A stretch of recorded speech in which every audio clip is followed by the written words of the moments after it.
Hello Claremont, it's Friday again and it's time for my weekly Friday assembly. This week in school we've been thinking about courage and how being brave can help us to make the right choices by learning about things and understanding about things. Fear of the unknown is probably the most crippling kind of fear. And actually what you need to do is learn about the world around you, learn about the things that you're frightened about, and then you can move forwards. But that takes bravery, that takes courage. And last week we talked about Anne Frank, and that was a little girl who showed a huge amount of courage, a huge amount of bravery. She spent time thinking about her situation and living in fear every single day and sharing her thoughts and feelings in her diary with Kitty.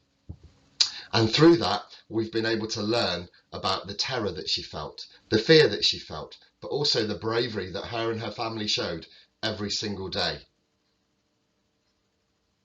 I hope that by learning at Claremont, you can find ways to conquer your fears, to learn about the unknown and make your contribution to our society moving forwards.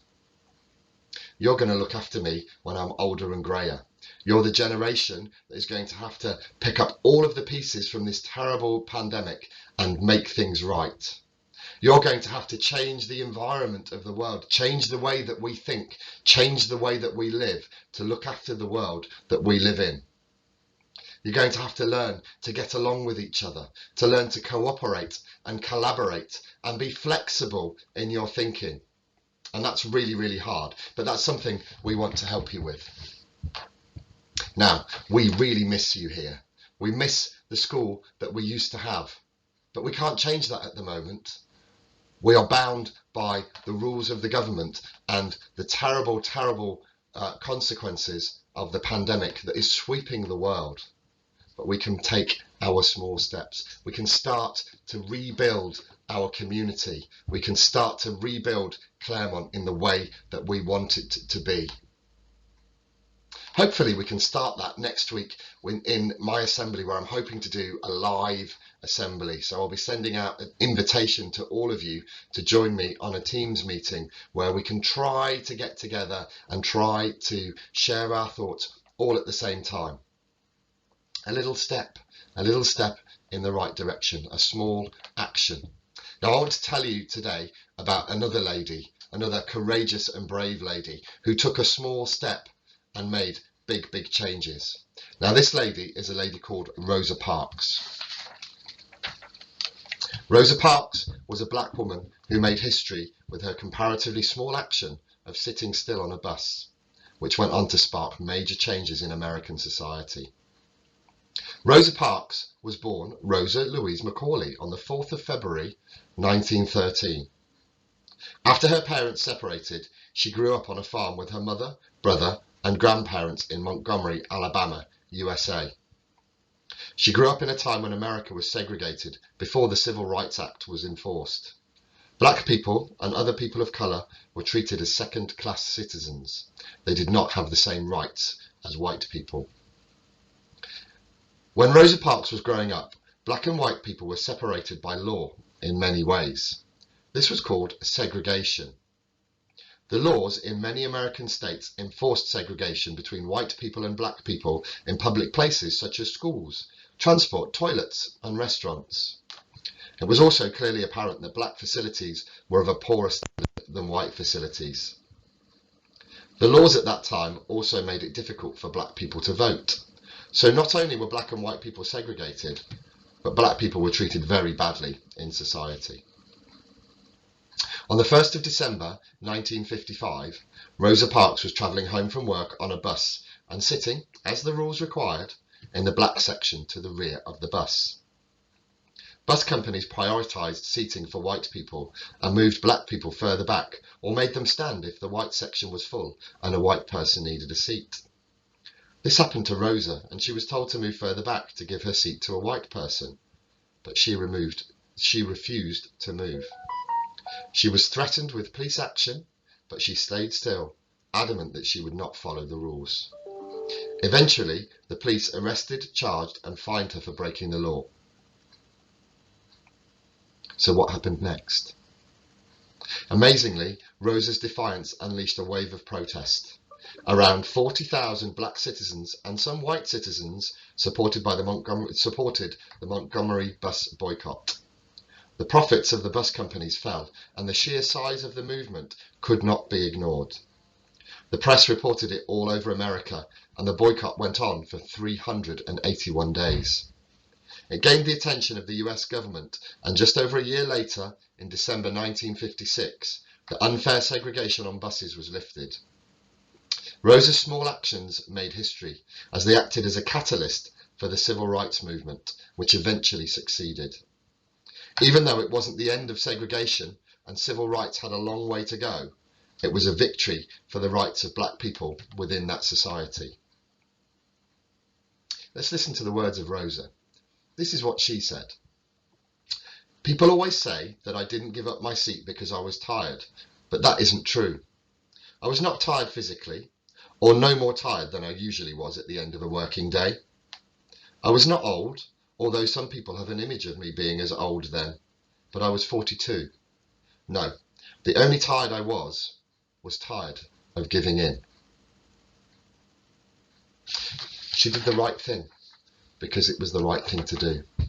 She had the courage of her convictions, and she showed bravery in the face of intimidation, threats, and fear. Now, I would like to say that the whole world has changed dramatically as a result, and it has, but there are still places in this world where people are treated differently because of the colour of their skin, their culture, their gender, their age, and lots of other different factors. That's not right.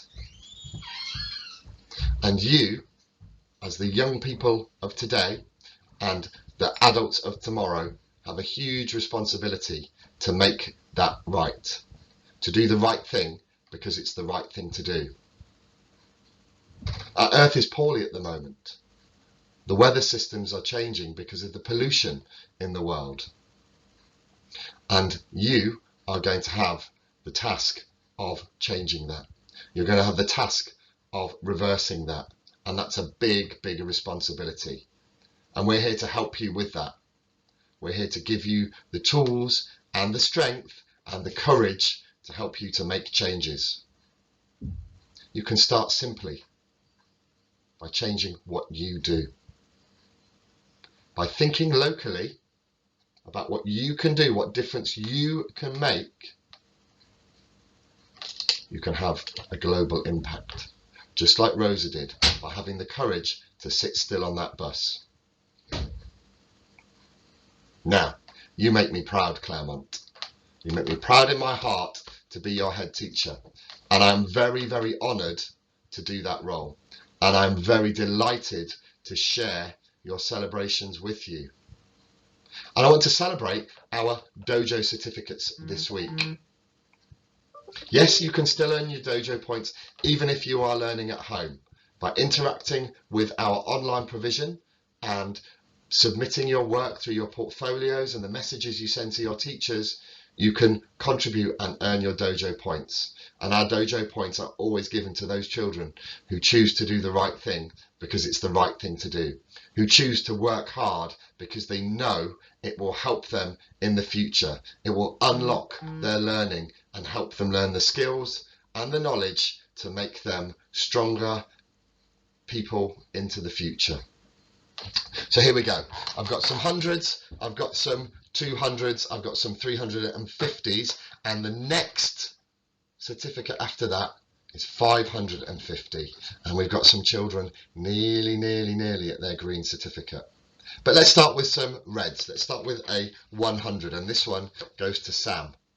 Well done, Sam. Then we've got some 200s. So well done to Amandeep. Well done to Aisha. Well done to Amber. Well done to Erin. Well done to Loraya. Well done to Adam. and Amira, and Dhruv, and Franklin, and Hiba. Congratulations, Isaac.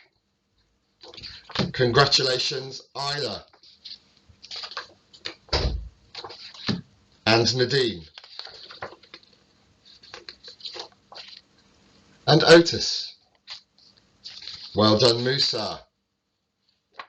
Well done, Ziva. Well done, Umar.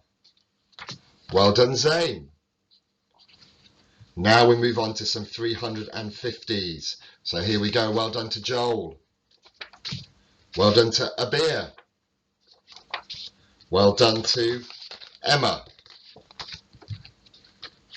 And Hamza. And Isaac. And Jay. And Maya. And Zach. Well done, Haley. Well done, Islam. Well done, Lamin. And finally, congratulations to Pritam. Well done to all of you. You are doing so well, and I am so proud of every single step that you are taking on the right direction. Keep it up. Keep working hard. Keep reading. Keep practicing your times tables. Keep looking for new things. Keep being strong, resilient, and brave. I'm really, really proud of you, Claremont. Keep it up. It's not going to be too long now. We've done so well. Keep strong, keep courageous, and I look forward to seeing you as soon as I possibly can. Well done, Claremont. Have a good weekend, and we'll see you next week for the final week of this half term. Take care. Bye.